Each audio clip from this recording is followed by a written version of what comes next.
Hello, everybody, and welcome to the Arkansas Weather Blog. We are your ticket to big weather events, and I do not envy Ned's job, Barry's job, Melinda's job this week for the forecast this weekend, and I will explain the differences between the GFS and the Euro.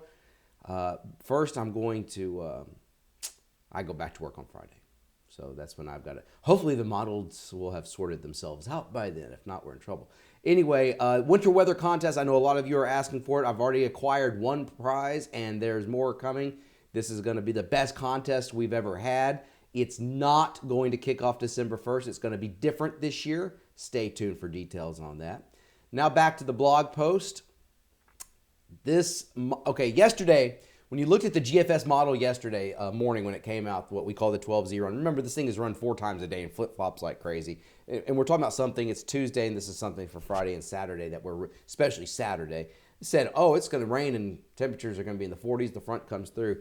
Well, now the GFS is holding the front up towards the north while the European is steady as she goes.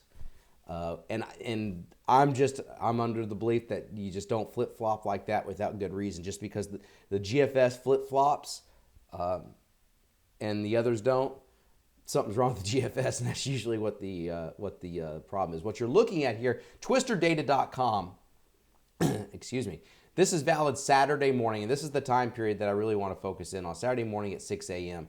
I know, I'll explain this. This black line, that's the center of high pressure, 1040 millibar high. That's fairly significant.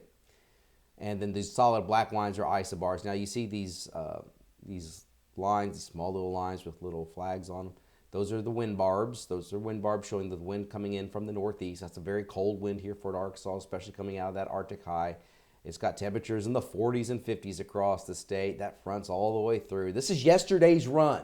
And so you look at this run yesterday, and it was in agreement with the European, and you're thinking, boy, it's going to be a cold day. Well, today's run comes back, and it's going to be in, well into the 60s to near 70. So a huge difference. I mean, that's not just a little bit of a difference. Now let's go.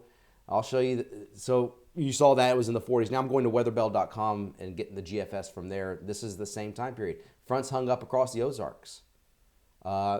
So you see out here in Texas, those temperatures have really plummeted.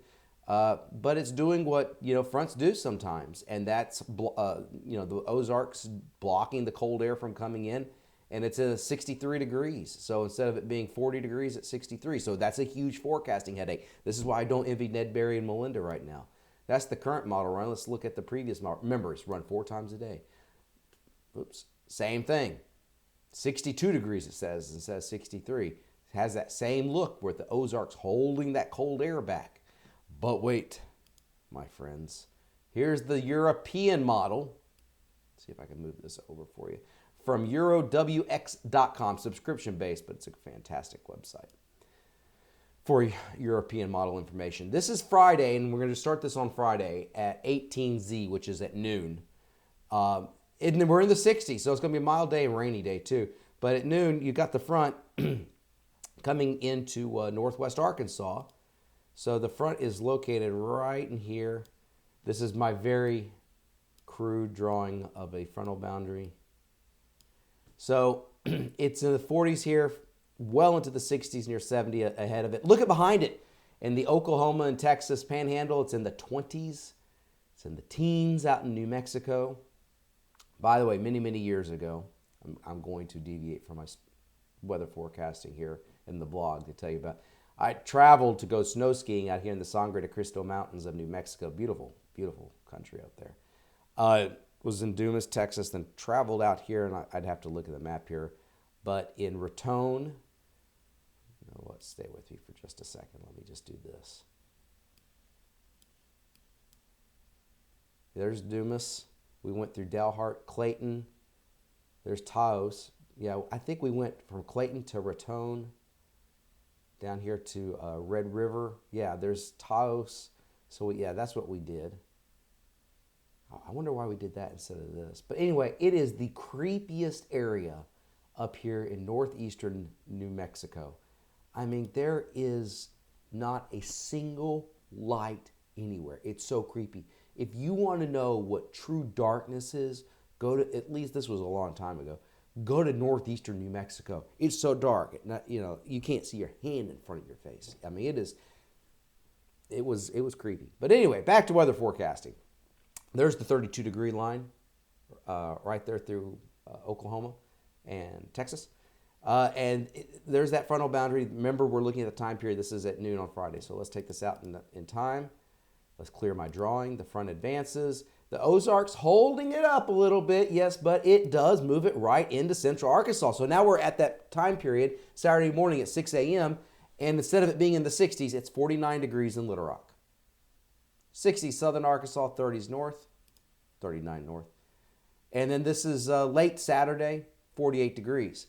So you have the European model holding true to moving that front into Arkansas and into central Arkansas.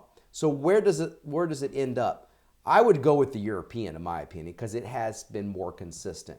So I would trend those temperatures a little bit colder. Now, what about precipitation? This is the other big thing. Let me go over here. Precipitation run total. This is going to be the big weather story. This is all the way through Sunday. And with a saturated ground from the recent rains and the fact that vegetation has gone dormant and any leaves that are clogging storm drains, that's going to be a factor. But this is just going to be a tremendous rainmaker. You see 5.73 inches, 5.16 inches, 5.11 inches. You can never take these literally, but you get the general idea that we're going to have a corridor here of 5 inches of rainfall right in here. And there could be a 6-inch amount. Lesser amounts, but significant here. So there's going to be significant rainfall, and I think flooding is going to become an issue once again. So there you have it, everybody, with the rain, wintry weather chances. I was never enthusiastic about that at all, and it doesn't look like it. So is it going to be a mild rain, or is it going to be a cold rain on Saturday? At least for central Arkansas, southern Arkansas, I think it'll be a mild rain. But for central and northern Arkansas, I think, and especially northern Arkansas, I think we're looking at a cold, rainy Saturday. And temperatures probably in the upper 40s. I'm just not buying that GFS. I think the GFS will start trending towards the European. It's only Tuesday, and I think you're going to start to see it push that front a little bit further towards the south. And it'll be interesting to see. I think that I should have looked at the Canadian model while I was at it to see what it's doing.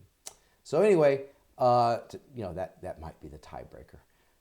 So stay tuned. Thank you very much for coming to the Arkansas Weather Blog. Once again, I will have that winter weather contest soon, but it won't start December 1st like it has in years past. We already got one prize secured. This is going to be fun this year, and I'm really, really looking forward to it. Thanks for coming to the Arkansas Weather Blog. We are your ticket to big weather events.